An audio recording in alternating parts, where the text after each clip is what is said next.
Hollywood star Playhouse joins the ABC network. In just a few moments, we will present a thrilling dramatic story called I'm a Coward, starring Barbara Stanwyck. First, a word about another link in the great entertainment chain ABC puts out every Thursday night. Tonight is also the night for the original Amateur Hour with Ted Mack. That's the show which has been making entertainment history for years. The program which has discovered some of the top names in show business today. Tonight and every Thursday night, you hear the stars of tomorrow, the singers, dancers, and musicians whose names will blaze in the bright lights of the future. Be sure to stay tuned to ABC tonight for the original Amateur Hour with Ted Mack on ABC. Now, Miss Barbara Stanwyck on the Hollywood Star Playhouse.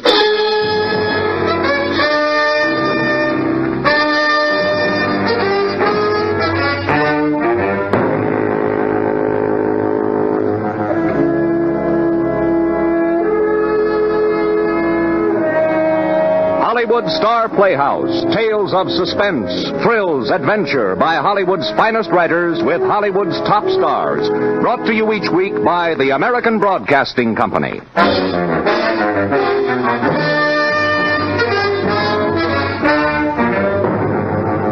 Good evening, ladies and gentlemen. This is Orville Anderson. Welcome to the Hollywood Star Playhouse.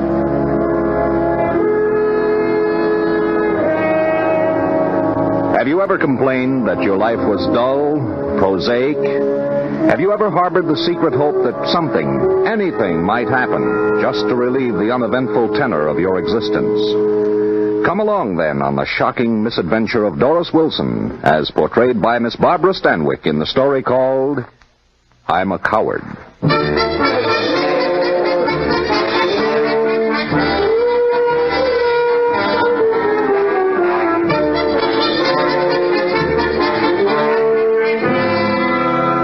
Died many times before their death.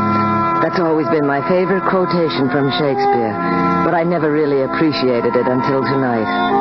You'll never know how many times I've died tonight.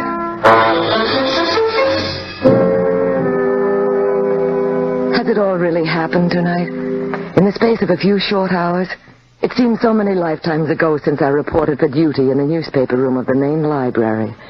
There have been so many long, long afternoons and evenings there, but somehow when the tall man with the impersonal stare approached my desk, I had a feeling that this time would be different. Miss Wilson? Yes, I'm Doris Wilson. Detective Sergeant Harley from Homicide. Oh. The reason I know your name, I was here this morning talking to the others. About what? Catching a murderer. Catching a murderer? Oh, really, Mr. Sergeant Harley? I know it sounds crazy, but murder's a crazy game. And this fellow used to be a newspaperman, which means that he's got a nose for news, especially about himself. I'm afraid I'm not following you. Okay, let me give it to you 1, 2, 3. 1, the man we're looking for is Harry Carlin, the Omaha Ripper. Oh, I remember reading about him. 2, we have reason to believe he's in this part of the country, possibly right here in town. 3, one of these days, he's likely to come into this library and ask for the bound file of the Omaha paper for the month of May. It was May when it happened? Yeah. The way I figure it, he may just possibly get to feeling safe enough and curious enough to want to see how the hometown papers wrote him up.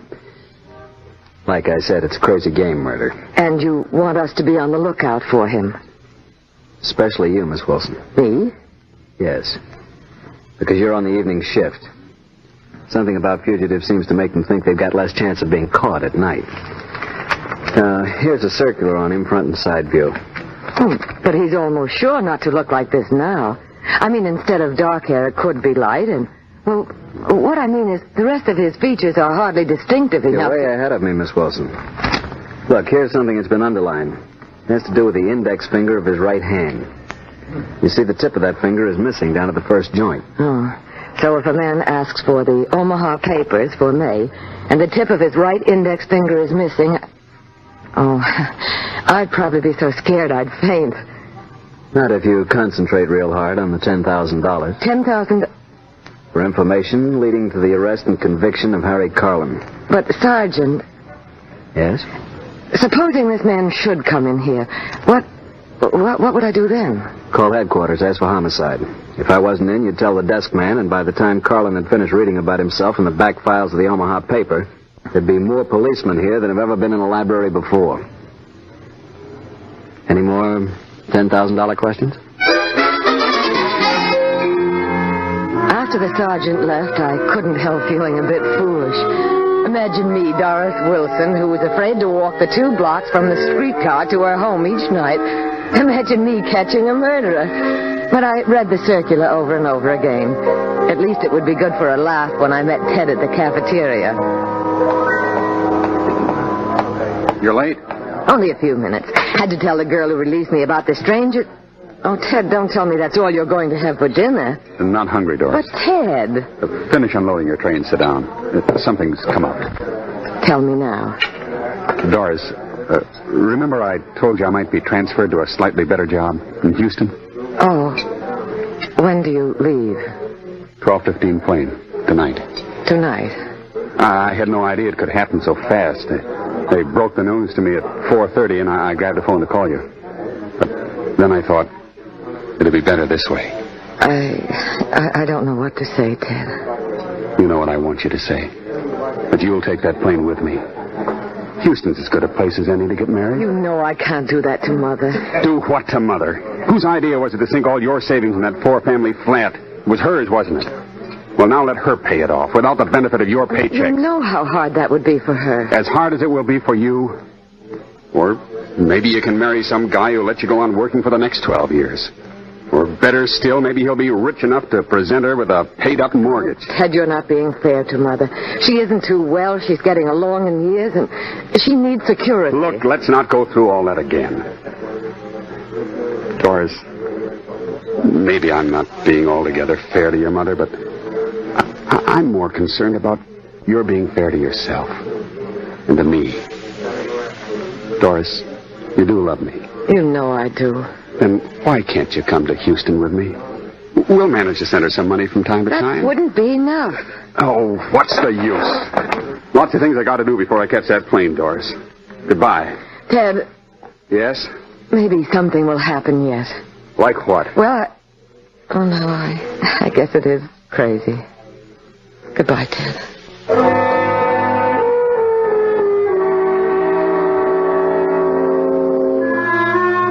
I was just crazy enough now to believe that it could happen. Harry Carlin, the Omaha Ripper. He could come into the newspaper room at the library, and I could collect the $10,000 reward. It would solve everything. I hurried back to work and got out the back file of the Omaha paper for May. And I didn't even shudder as I read the full account of how Carlin had come to be called the Ripper. It was almost 9 o'clock, almost closing time. The newspaper room was nearly deserted, and I was telling myself that it might happen tomorrow or some night next week, next month, just so it did happen. And then a man who had been sitting there most of the evening reading the current issues came up to the desk. Wonder if there's still time for me to get a back file. You have 20 minutes if that's enough. Plenty. The Omaha paper, please, for May. If you'll fill out a slip. Oh? Didn't know you made people sign for it. You're left-handed. What's so unusual about that? Well, I'm left-handed too, Mr. Rodman. I'll get you the file right away. Gray hair and tinted glasses that didn't even let you see the color of his eyes. And there was a mole on the end of his nose, the most genuine-looking mole. No, oh no, he couldn't be Harry Carlin, and yet, if only I could see his right hand. Oh, why was I such a coward about tricking him into showing it to me? Wasn't I in the public library? Weren't there people around? And wasn't Ted leaving tonight? Leaving without me? On the 12:15 plane to Houston? I thought he gave me a funny look as I came out of the back room where we kept the bound files. And that right hand of his, he kept holding it so I couldn't see his index finger. Had trouble finding it, huh? Well, somebody had put it in the wrong rack, but here you are. Oh, I'm so sorry. You make a practice of dropping them on the floor? It slipped out of my hand. Here, I'll pick it up. Never mind. No harm done, I guess. It didn't work. Is that what he meant when he said no harm done? Did he know that I had deliberately dropped the bound file, thinking that he would grab for it instinctively and I'd get a look at the index finger of his right hand? Now what was I to do?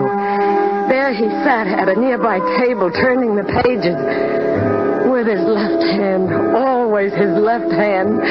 And it was already 10 minutes to 9.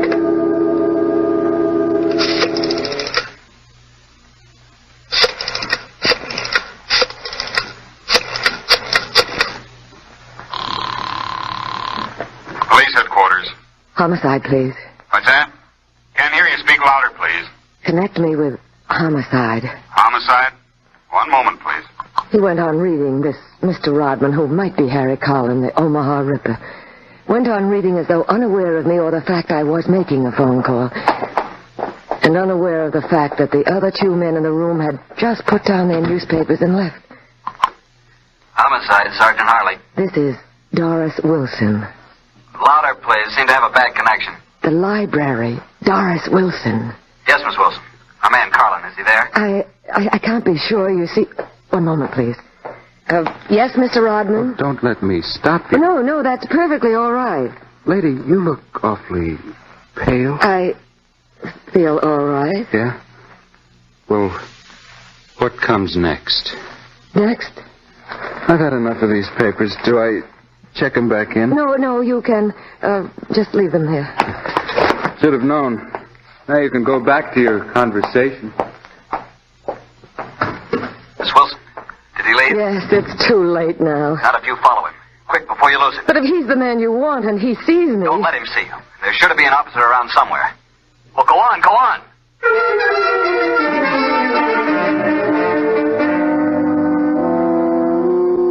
As I ran down the front steps of the library, I couldn't see him, and I was glad. It was all very well for the sergeant sitting at the other end of the phone to tell me, go on, go on.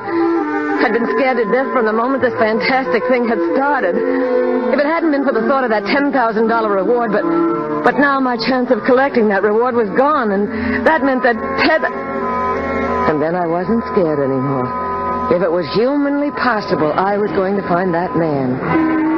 All the time he'd been a few feet away, waiting with several others to get on the streetcar, and no policeman in sight. I couldn't get on the same streetcar. He'd be sure to recognize me. Well, maybe none of her took off my glasses, and the streetcar was crowded. And besides, I had my hat on now. All right, step back, folks. Step back. Plenty of room in the rear of the car. Come on, step back. That's better.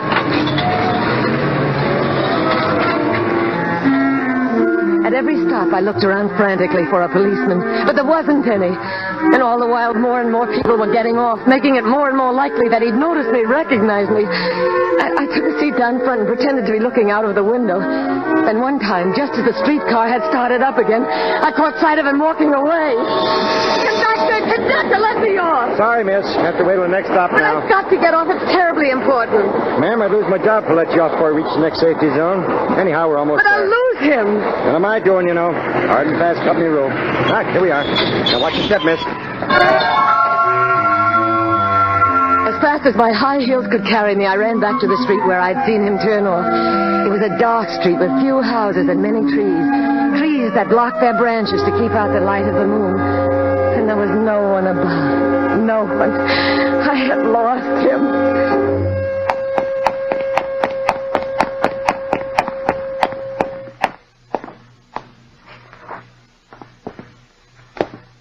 Looking for someone? What?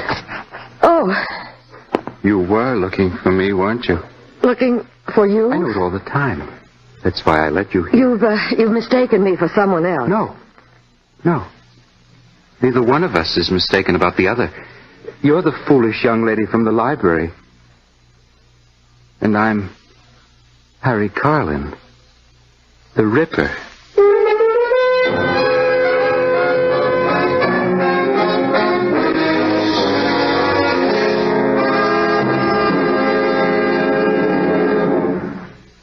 We will continue with Act Two of I'm a Coward in just a few minutes. Though there are more graduate nurses in service than ever before, constantly increasing needs for nursing personnel, including the growing requirements of the armed forces, have created a demand for still more.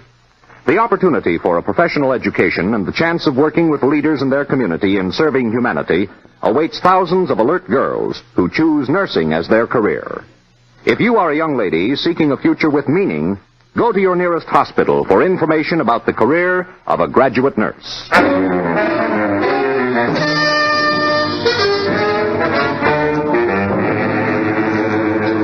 Now, Act Two of I'm a Coward, starring Miss Barbara Stanwyck.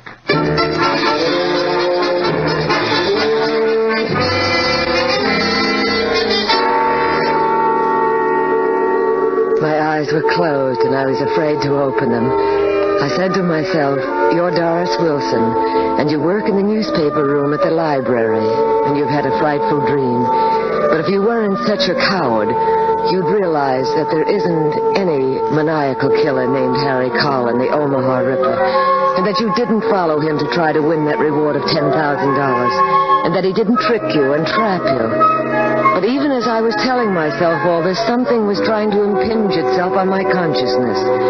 A sound, a voice. Yes, that was it, a voice. Maybe it was Mother come to tell me it was time to wake up. No, this was a man's voice.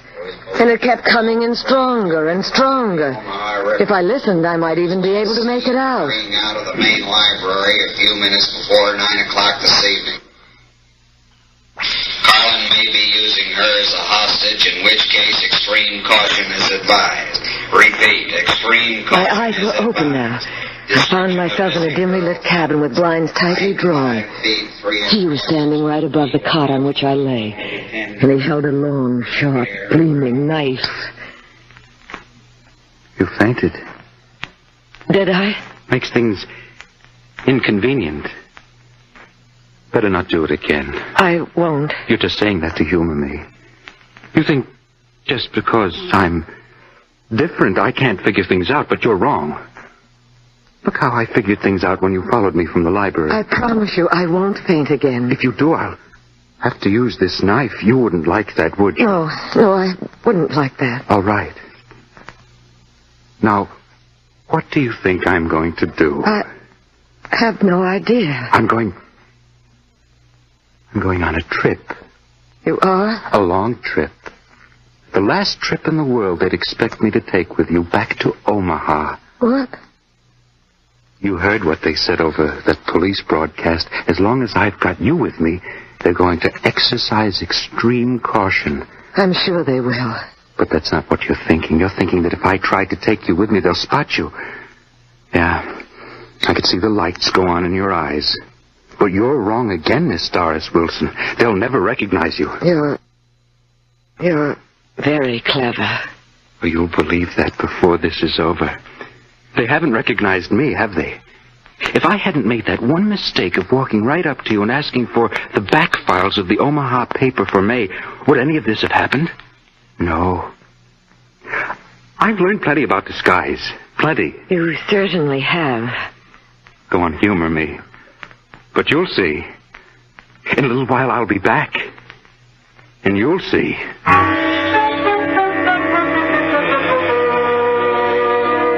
He bound and gagged me, and then took my hat and one of my shoes and went away. The moment the door snapped shut behind him, I started frantically to try to get free. But the slightest effort was excruciating pain, and nothing happened. I kept telling myself that something would, something must.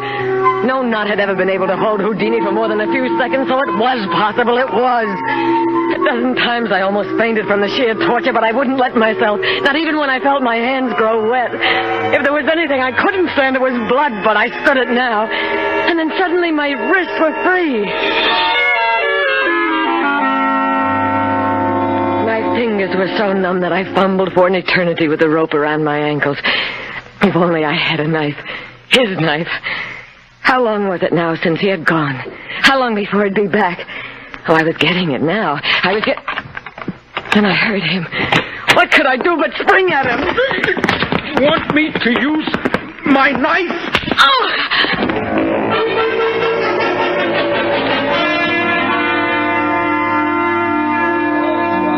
Again, it was a voice that brought me back to consciousness, the same voice. I was propped up in a chair now with someone combing my hair. And then the combing stopped. I opened my eyes and saw that Colin had turned to face the radio. Missing girl Doris Wilson is reported to have gotten off streetcar there. Canvass entire district within radius of 6 blocks.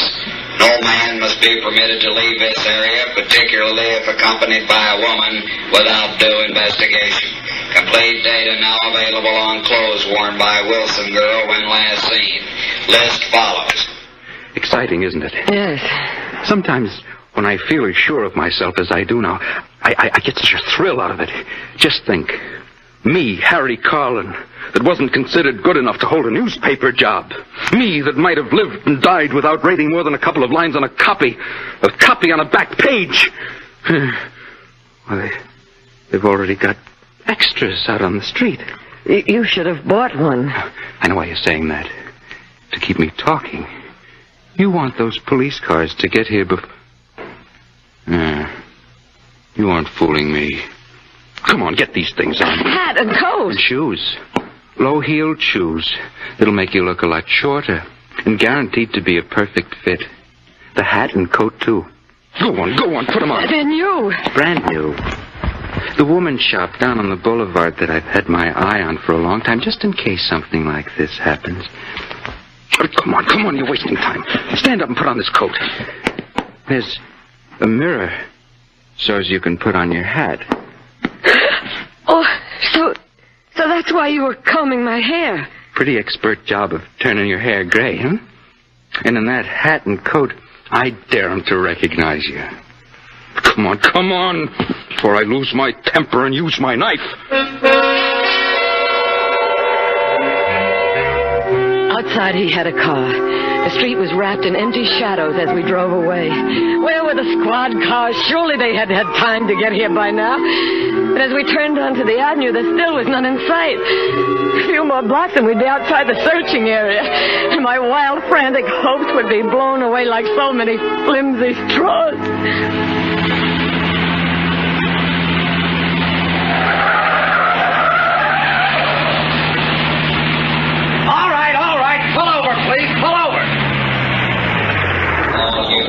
Remember the knife. I'm like lightning with it. See, like lightning. I'll remember. All uniformed officer Joe. Your driver's license, please. What did I do, officer? I stopped at that boulevard sign. You can't say I was speeding. No, nothing like that. Your driver's license, please. Say, I bet you're looking for this killer from Omaha. What's his name? Carlin. I heard it on a news broadcast. Then you can appreciate the pressure we're under. Have to work fast. Oh, sure. Last thing in the world I want to do is to get in your way. My driver's license. Let's see now. Oh, here it is. Thank you. Everything okay? Guess so, Mr. Winters. That's right, Albert Winters, and this is my wife. Here you are. There's just one more thing. You probably know about the finger. Yes. What's that, ma'am? She said yes. We know about the finger. Carlin's index finger on the right hand. The tip of it's missing. Why? I'll have to ask you to take your gloves off, sir, so I can look at your right index finger. Why? Of course. Hurry, please. Having trouble with this glove. Officer. What, were you going to say something, dear? I guess you changed your mind, officer. Anyway, look. Index finger of my right hand. Sorry for all the trouble. Oh, not at all. Ma'am, don't look so scared. That killer will never get by us. Not one chance in a million. Oh, good luck, officer. They had me out. Well, they would have if he'd asked me to bend my finger. But just holding it out and in the dark. You're a devil. Now you're beginning to appreciate me. But watch yourself. I came awfully close to letting you have it back there. And next time, I will. If only I hadn't been such a coward. If only I'd cried out when that officer was standing beside the car. But it was that knife, that long, sharp, gleaming knife he held that had cost me my chance. My one desperate chance for freedom. And he drove on to his safety. And my blood and brain congealed into an icy hopelessness. Somewhere we stopped and left the car and then got into a cab, but nothing really registered. Not until... Well, so you finally snapped out of it. We're at the airport. Too bad you didn't come out of your trance before. The way I took you right past those cops that had posted all the entrances. The way we walked right up to the window. I looked up then and I saw Ted coming toward me. Doris? Ted, who should have recognized me if anyone would, but Sometimes he walked right by. I can't even believe it myself. The way... Watch it. What? You look like you were going to faint. Oh, no. All I can say is, better not. I sat there and told myself how lucky it was that Ted hadn't recognized me. And after all, why should he? For all Ted knew, I'd gone back to the library and then home to the four-family flat. He'd been so busy getting ready to leave town, he wouldn't even bother to tune in his radio or buy a paper. And the last thing he'd expect was for me to be at the airport, disguised and at the mercy of a madman. All right, come on. Our plane's here at gate 9. What? Come on, I said. This is our plane. All right, watch it now. Have your tickets ready, please. Have your tickets out. Voice at the gate sounded vaguely familiar. I looked up. Tickets, please. Detective Sergeant Holly of Homicide. Have your tickets ready. And beside him, wearing an attendant's uniform, was Ted. Tickets, please. Here you are. Okay, Carlin. Run, Doris, run! Look out, that knife! Doris, are you all right? Don't faint, Doris. It's all over with.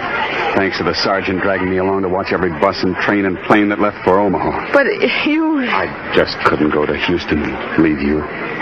So I went to your house to tell you. And, oh, darling, when I think what might have happened to you. Doris, don't faint. But of course I did faint. You see, I'm such a coward.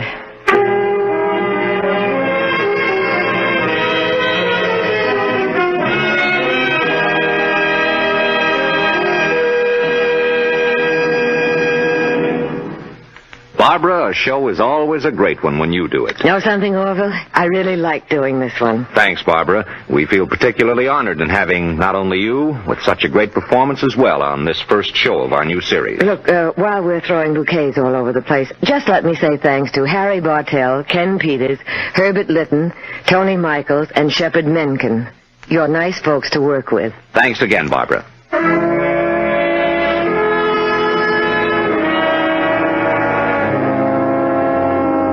Barbara Stanwyck can soon be seen in the Metro-Goldwyn-Mayer production, Man with the Cloak. Tonight's play was written especially for Miss Stanwyck by Maurice Zimm, with music by Basil Adlam. The entire production is under the direction of Jack Johnstone. And now here's the star of next week's thrilling story on Hollywood Star Playhouse, Mr. MacDonald Carey. Oh, yes, Paula. Every contract has a cancellation clause in it. Even the one you and I made. Love, honor, and cherish each other. But do you know how long, Paula? How long our contract is good for? Until midnight. Only a few minutes more. Until death do us part. Until death do us part. Sounds like a honey for next week. Thanks, Mac. We're all looking forward to it. On tonight's program, all characters and incidents were fictitious. Any similarity to actual characters or incidents is purely coincidental. And now, this is Orville Anderson saying goodnight for Hollywood Star Playhouse. This is Barbara Stanwyck again, reminding you to stay tuned to your ABC station for that entertaining program, The Original Amateur Hour.